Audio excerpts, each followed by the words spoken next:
President Kennedy had to go for days on end with very little sleep during the Cuba Missile Crisis. Is there any doubt in your mind that you would be able to function in such circumstances? Not at all, Mr. Truitt, and I want you to know that also I will not make age an issue of this campaign. I am not going to exploit for political purposes my opponent's youth and inexperience.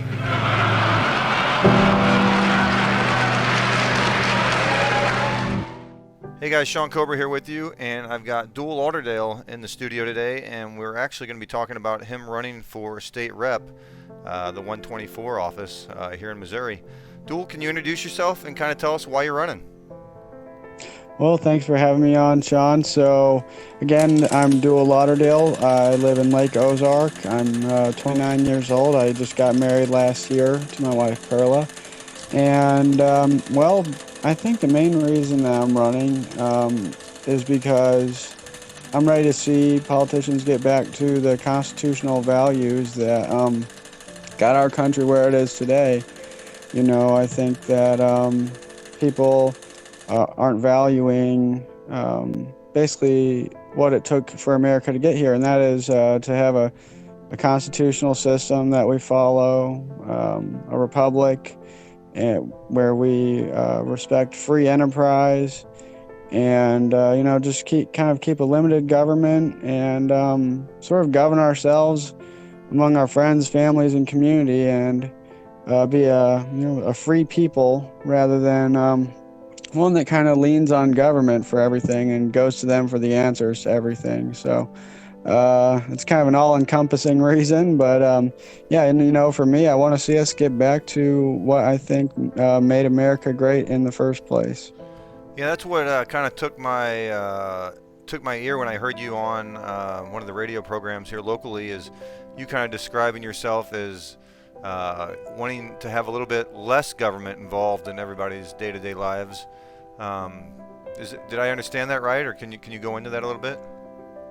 Oh yeah, well, you know, I do think that, you know, I'm not an anarchist, but you know, I do think government has legitimate purposes, of course, and I think we may have overextended it in a lot of ways. You know, I think that the main duties of government can be summarized actually pretty succinctly, and I've said this a lot, and I'm not an original super genius on this. This is basically what the founding fathers and the Enlightenment philosophers said, but government's duty is to protect your life, your liberty, and your property. If it's doing something beyond that, there's a chance that you know, it's doing things it shouldn't, and it's going to be infringing on people's rights in the process, because it's always kind of you know, the government is a collective, and you know, it does or it does not. And so if you're on, you know, the wrong side of a bad rule or regulation or something, it can, you know, destroy your life, and or if not, just hamper it. And so yeah, for me, smaller government is actually about you know, hopefully less injustice, because the government, I think that when the government gets in the way, it tries to fix problems, and it either tends to create them or not help or contribute. Yeah, it's very interesting times right now. Obviously, how the national and the state governments, and even down to even the regional levels with the counties, with the COVID issue going on. You currently are working for a politician, if I'm not mistaken, up in Jeff City. Is that correct? Yes, Representative Ron Hicks from the St. Charles area. He's going to be a senior legislator this round, and he is the chair of the House Homeland Security Committee. So I have actually served as the secretary for the past year and 8 months or so. Yeah, is there, I mean, obviously having your ear to the ground up there, I mean, that's got to be a great starting point if you know, if elected in this position. Can you talk about maybe some of those skills you've picked up while being up there, and just kind of what you envision doing representing the 124 district here in Missouri? Well, yeah, you make a good point, and I've talked to a lot of people walking around the district, and I tell them I'm the youngest person in the race, but probably the most experienced. And Missouri has term limits, and I believe in them, but they also come with their issues. The people in the building that seem to actually be around the most and really know what's going on are the staffers and the lobbyists, because they don't term out of government. They're around. I mean, people come in and out in 8 years, but the lobbyists and the staffers are around. So people in these positions actually hold an enormous amount of, influence in the process. And if you've worked in it, you really know what it means to work the legislative process. You know what it means to research and draft legislation, make sure everything is constitutional and, something that is going to gain enough support to actually move. You know how to form coalitions, the committee and legislative process. And so, for me, I've been doing this for 3 years now, and also another year as an intern, because sometimes that's what you got to do to make your way in. But yeah, if you're working in that building as a staffer and in my capacity, I think that I honestly think that after a couple of years in the building, a person that's worked hard enough probably has all the experience they need to be an effective legislator if they've got their heart in the right place and that type of thing. Well, But sorry. excuse me, can you describe that? I mean, a lot of people that run for office think that maybe, for whatever reason, maybe they can get up there and really make some big changes. However, you get in that position, and maybe you find that you're maybe just sitting on these boards and listening rather than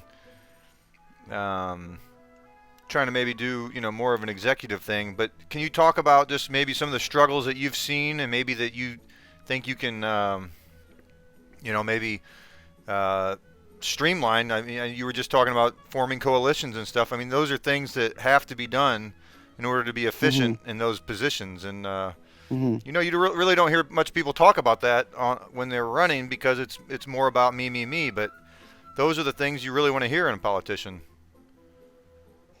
Oh yeah, absolutely. I mean, in terms of forming a coalition, I mean, it's just as simple as getting to know the people in the building, and I think being direct and principled, and having been in the building the last couple of years, I know 95% of the legislators, and so the learning curve there. I mean, I'm probably going to be spending more time actually meeting new people, other freshmen that are entering in, if I'm lucky enough to win election. And so, yeah, in terms of in the building and things that can be an issue, and one thing that I don't know if I'm going to run into trouble with, but there is enormous pressure to go along with leadership, the speaker pro tem, and kind of the general majority leadership team. And I think a lot of times, honestly, I do think a lot of times that people go down there with really good intentions and kind of get swayed away is that, leadership is known to kind of pull people in and ask them to help them with this or that. And, they're going to help them out with something that they're interested in later.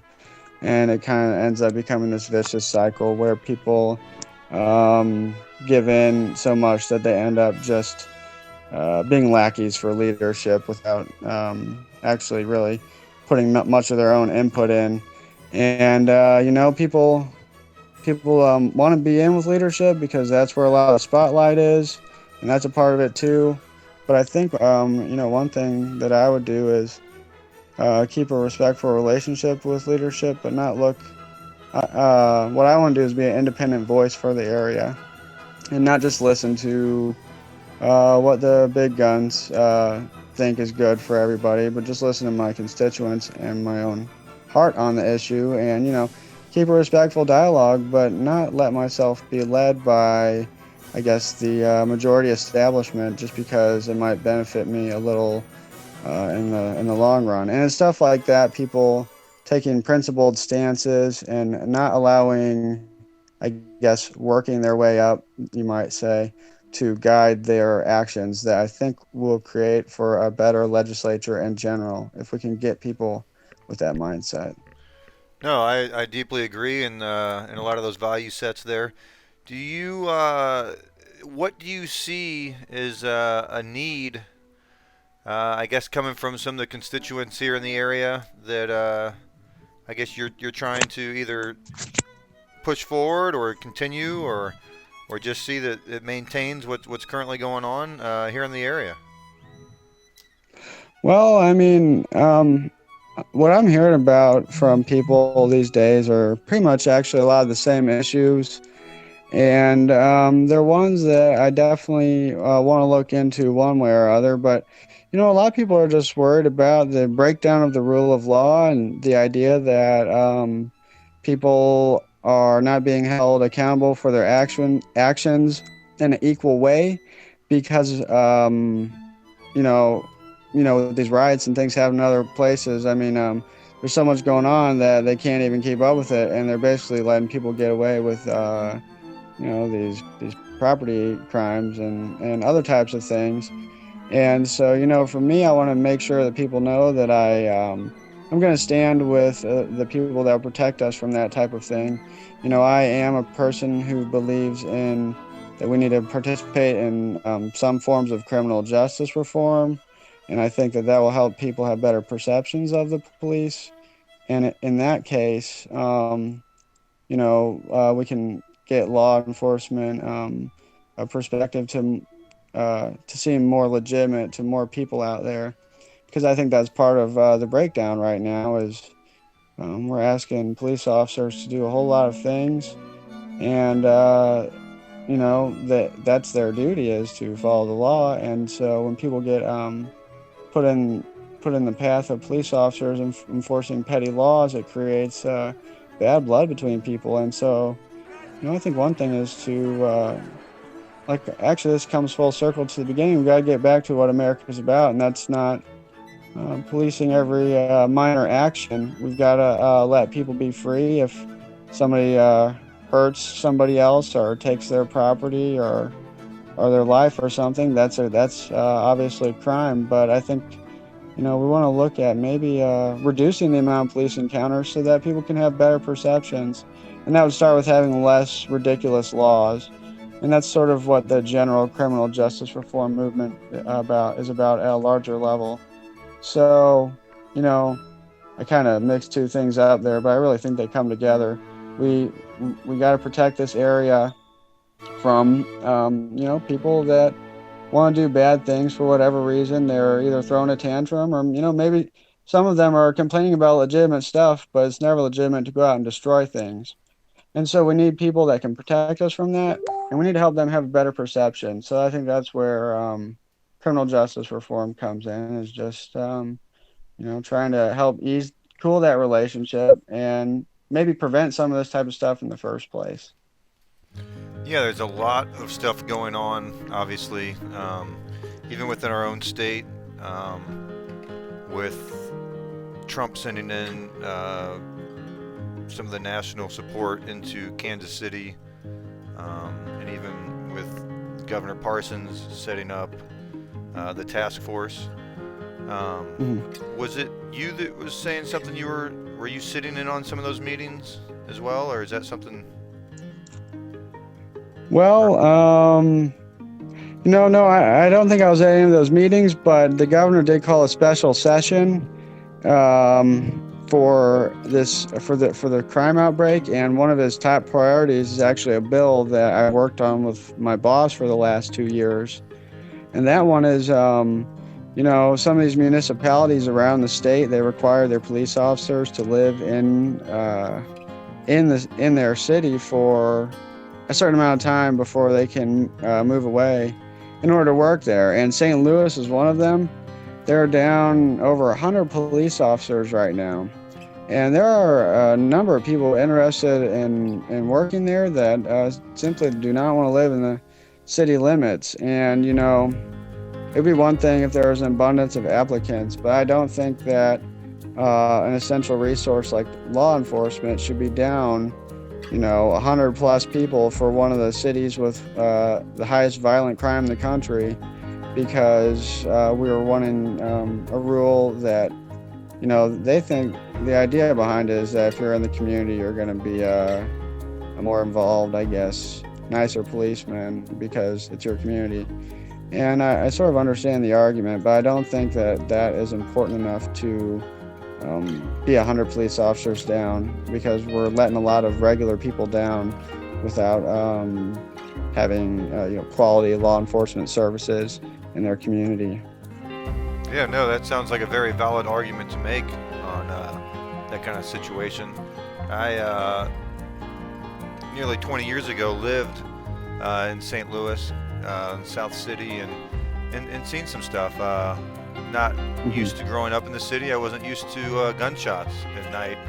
And after my first night calling 911, they said unless I saw something, they can hear them as well. So it's Yeah. it was enlightening at that, and yet knowing that it's everywhere. When I said Kansas City, I mean obviously that they've the Portland riots that have been going on, and kind of throughout with them going to Kansas City, it was Albuquerque as well. I think that same day there was troops sent out, but it's just, I guess, obviously with the way with the COVID and everything and the jobs. I mean, it's troubling times for you guys as up there working currently, but you trying to run for this office. I mean, with your background, it just seems like you've kind of been stepping up and trying to push things forward in a positive way. Yeah, absolutely. I've always been interested in the world of politics, and part of that is that we're lucky to live in this country that's a republic and a democracy, and I've always been pushing forward actually on a number of issues over the years, and right now I decided to jump in actually right before the world seemed to go totally crazy, but sometimes things line up. Sometimes things line up that way, if it's God or fate or whatever. But it's a privilege to even have the opportunity to do this, and it's not something I take lightly. Where can people learn more about your platform, more about yourself, and just get a little more educated? We've only got a few days here before the vote here, and where can people learn more about you? Yep. So if you want to learn more about me, my best resource is my website. And, not to dig at anybody else in my race, but I have probably the most clearly listed positions of all the candidates, and the most information about myself on my website. So, and that's because I think if somebody wants to represent you, they should be straightforward. So the website is my last name, Lauderdale, Lauderdale, 4 FOR, THE, Lake, LAKE.com, LauderdaleForTheLake.com. And, I've got all kinds of info on there, endorsements, most recent social media postings, campaign store, but also my positions and my biography and that type of info.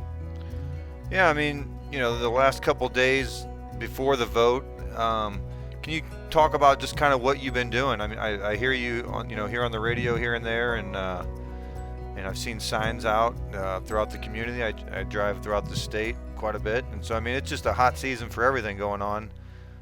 Yeah. Not to mention with the virus and all the issues that are coming up with all that, with the schools and everything. I mean, is there any other message that you'd want people in the Lake area to know about, that you'd want just let people know? Well, yeah, I mean, in general, I think the main thing is that, I am the youngest person in the race, but actually with that, I bring the stamina to do the job. I mean, there's a lot of really late nights in the Capitol, and you got to power through them because sometimes in the middle of the night is when they sneak the worst stuff through, and so you don't want that to happen.